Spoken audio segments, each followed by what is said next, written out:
Hey guys, Bushcraft412 here, and today I want to do a video on which is the better shit hits the fan rifle, the AK47 or the AR15. Now there's a lot of videos out there, guys, comparing the two of these platforms, and a lot of the comparisons seem to be based around caliber and the price of ammo and a lot of kind of items that are subjective. And what I mean by that is when you look at the AR platform and the AK platform, there's a lot of interchangeability. Now the AK platform includes the actual AKM rifles, the Wassers, the Saigas like what I have here. There's a good multitude of rifles, and they all have slight differences, but they're mostly the same platform. Now you can get the AK in 7.62 x 3.9 or 5.45, which is a round very similar to 223. And vice versa, the AR-15 you can also get in all different kinds of setups, all kinds of different platforms. You can get it in 7.62 x 3.9, you can get it in 223, you can get it in 5.56, you can get it in the 223 Wild Chamber, 308, 300 Blackout, you name it, multiples of calibers. So we're not even going to talk about calibers and firepower and stopping power and all those things, because we're not talking about that. We're talking about the platforms. And I want to discuss the actual things that are inherent with each platform that will either make it good or bad as a rifle, so that when you do this and you make your decision as to which platform you want to invest in, you're a little better informed. Now, so what we're going to be focusing on is the construction of the gun. And we're not looking at the accessories or calibers or any of that. We're looking just at gun construction. Now let's start with the AK up top. The AKs typically come in a stamped metal receiver, which is basically a piece of metal that is folded and riveted together to form a receiver. There are some milled AK receivers, which are basically a solid block of steel that is milled into a receiver. Those, however, are pretty expensive and pretty difficult to come by at times. Your average, AK you're going to find at the store is a stamped receiver. On the other hand, the AR-15 are always a milled receiver, usually milled out of aluminum. One piece of solid aluminum that's cut to specifications. Now, the major difference is your AR receiver, you can get a blank receiver and build a gun around that receiver. The AK-47 is way more difficult. And that's because the AK receiver, everything is riveted inside. Everything's riveted and attached permanently, versus the AR-15 where everything is held together with springs and pins. And that causes some upsides and some downsides. Number one, the AK is never going to fall apart. You're never going to have springs pop out or pins pop out or things get loose, because everything's riveted together. The only screws in the AK are the ones holding the stock together and the one holding the handguard on. That's it. There's like 2 screws on the whole gun. Everything else is permanently affixed to it. I'm not, forget about the dust cover and the bolt carrier group and all that, but I mean the actual receiver is one piece. If you have to make repairs within that receiver, it's very difficult without having proper tools. You need to be able to drill the rivets out, take the parts, put them back in, rivet them back in. It's a real pain to do any work on an AK. But at the same time, the AKs are very reliable, and part failures are very, very, very rare.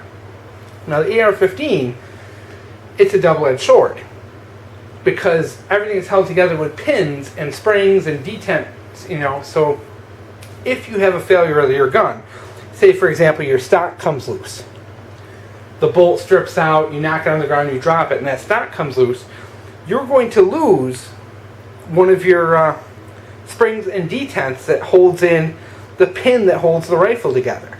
So by losing your stock, you lose one of your takedown pins. Say for example you break off your pistol grip, whatever, the gun drops, it falls, something happens, you lose that pistol grip. Likewise, there are springs hidden underneath the pistol grip to help keep the gun together. I believe the spring under the pistol grip holds the safety in place. So if you break your pistol grip for whatever reason, you lose your gun safety.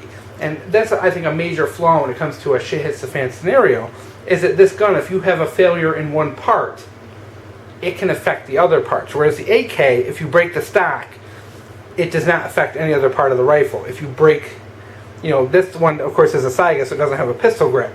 But if you have a normal AKM and you break the pistol grip, it's not going to affect anything inside the receiver. Whereas with your AR-15, it will. There's a whole bunch of springs and detents in there that can pop out, and if you lose them, they're really difficult. Now, but on the other hand, like I said, it was a double-edged sword. The part of it that's awesome is you can go and buy spare springs and spare detents, and if something happens to your rifle, you do not need any tools to put them back in. You just put the new one back in, screw it back in, or put it back in, and you're good to go. So you can make field repairs on the AR-15 very easily, whereas you can't do field repairs on the AK. It's just, unless you have tools with you, it's not going to happen. Literally, to put the AR-15 together, all you need is a set of, one screwdriver. There's two screws, one in the pistol grip, one in the stock, and everything else is held together with pins. So when you're buying this system, I think what you want to look for is, do you want a system that's permanently held together, that you don't have to worry about losing pins or springs or anything tiny? Then go with the AK-47. If you're looking for something that you can do repairs on in the field, that you can alter and modify and have spare parts right in your pocket just in case, go with the AR-15. I think that's the big determination with this. If it were my preference, would go with the AK platform. I like that stability, that if you drop the gun or break the stock, the gun will continue to function. You can just literally take a piece of wood, mold it, and screw it on there, and you're good. Whereas the AR-15 is not the same. Inside the stock, you have the buffer tube, the spring, you have all different kind of parts inside the stock. If that stock breaks, you're kind of screwed, and you can operate it without the stock as long as that buffer tube's there. But it's kind of, you lose a lot of functionality if you lose parts of the AR-15 versus the AK. If you break the forearm, no big deal. You're set. Now, a lot of people get into the accessories on these guns. Both of these guns have tremendous amount of accessories.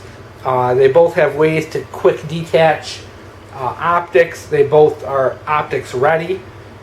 Like I said, caliber's not an issue because you can get the AK-74s in the 545, which is very similar to a 223. So calibers, you can pick and choose what you want for calibers. They're both widely available. They're both semi-automatic. They both have high-capacity magazines. Prices of the ammos is very similar. If you buy Wolf ammo, a box of Wolf ammo and a box of 223 ammo is pretty much the same price. Likewise, there's military surplus ammo available for both. So ammo's kind of out of the question there, kind of a tiebreaker. Accessories is a tiebreaker. There's a lot of cool stuff for both. They're both highly configurable. The major difference between the platforms is, do you want the AK, which is built like a tank and stuck together forever, or will you want the AR-15 that is held together with pins and springs but is very easy to fix? Big difference between the two as far as I'm concerned.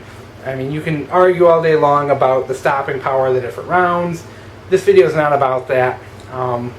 That's kind of your own personal preference as to what caliber you want, but the internal guts are what I'm concerned about. Now let's talk about how these things fire for a second before we get done with this video.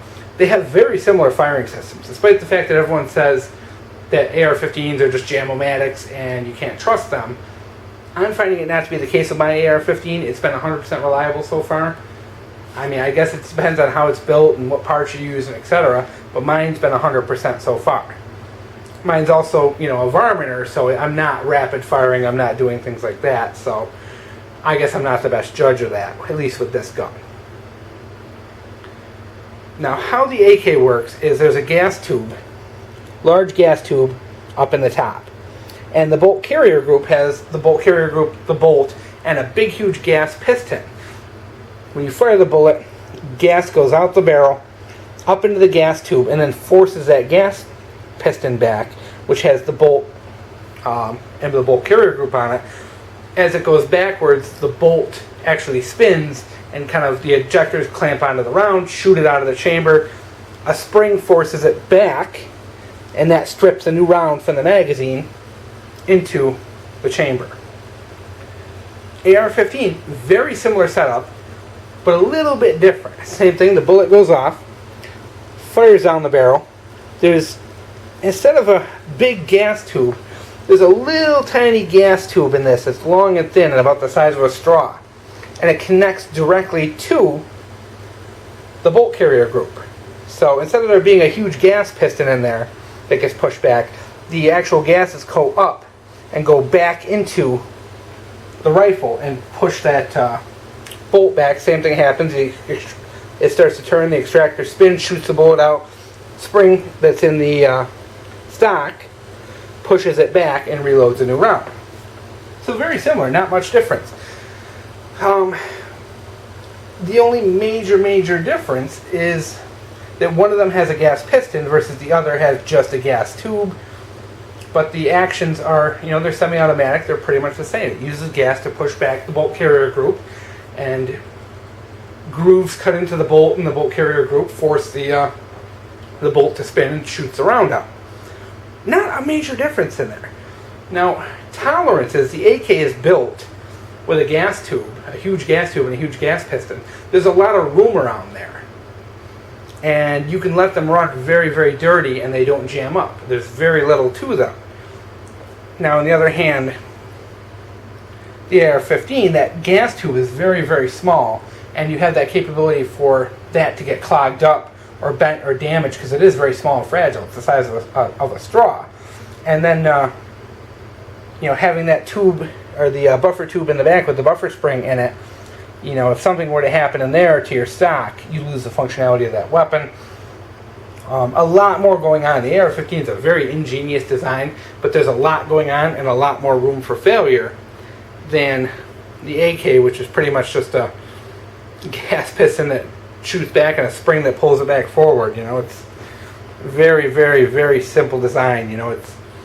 It's what you have. You have a very simple AK and a very complex AR-15. I've never had problems with reliability on the AR-15, but I've been to the range a million times and seen people who are struggling with their AR-15. It's jamming up. They're having a lot of problems with it.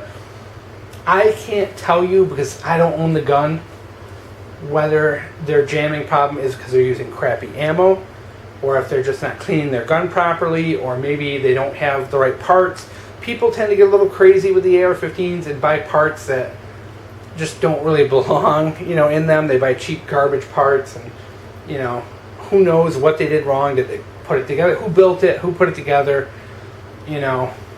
Too many variables with that, so I try not to judge the AR based on other people's experiences, because you never know what their problem is. The AK just shoots anything. It'll shoot cheap steel case ammo all day long. They never jam. They never have problems. Really reliable. The other big difference is, I think if you want to look at the two platforms, is your ability to customize the AR-15 is a little better than the AK-47. The AK-47, you can change the furniture.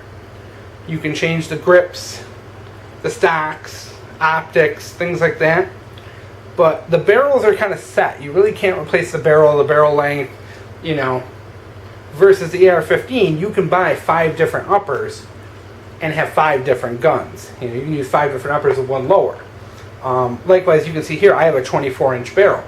I could go out and buy a 16-inch carbine upper, and I could use that and the 24 on the same lower. So you have more versatility in that. So if you are interested in a small, lightweight gun for, say, self-defense, you can get a small 16-inch barrel.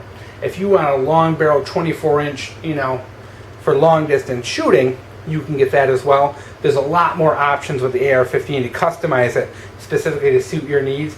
Versus the AK-47, you get what you get. They have, each model has different barrel lengths, but you don't just get to pick and choose different barrels, different things like that. They tend to be more furniture related in your options. So if you want one gun to take care of everything that's a good, solid, reliable tank, look into the AK. If you want a gun that's a little more customizable, easy to fix, more configurations, go with the AR-15. However, if you are not good with the system and good at cleaning a gun and good at taking care of a gun and making repairs in the field, the AR-15 may not be the gun for you. Especially if you're afraid to work on your guns, you know, stay clear of the AR-15. There's a lot of pins, a lot of springs, there's a lot of things that can go wrong. You know, so it really, you know, these are guns, I guess, that your personality will depend which you'll be most successful with. And that's where a lot of people get off topic on their videos, and that they focus on the furniture, the caliber, the money involved. You know, and people don't look at, are you willing to make repairs in the field? Can you make repairs in the field? Are you capable of putting in little tiny springs, and you know, do you have that dexterity to do those kind of things? All things to consider when you make your decision. They're both great systems. I love them both. I have a slight favoritism to the AK platform. Maybe it's because I've been doing the AK for, I think, about 20 years. I've had an AK in my house in one form or another, versus the AR-15 I've only had for like a couple of months now. So I have way more experience with the AK. I'm more comfortable with it. And plus, I do like guns that are just rock solid, simple engineering, simplicity. I love simplicity. You know, keep it simple, stupid. You know, sometimes it's just the best way to solve your problems is to have a very simple setup, and I like that. You know, and plus, you know, if you are a big AK lover, you can buy them in 5.45, the AK-74 in 5.45, and then you do have that 223 round. You're not going to get the accuracy of a good 24-inch, you know, heavy barrel AR-15, but your accuracy is still going to be good at 1 in 200 yards. So, with that said, hope you guys enjoyed a little bit of a new look at the AK and the AR-15 platforms.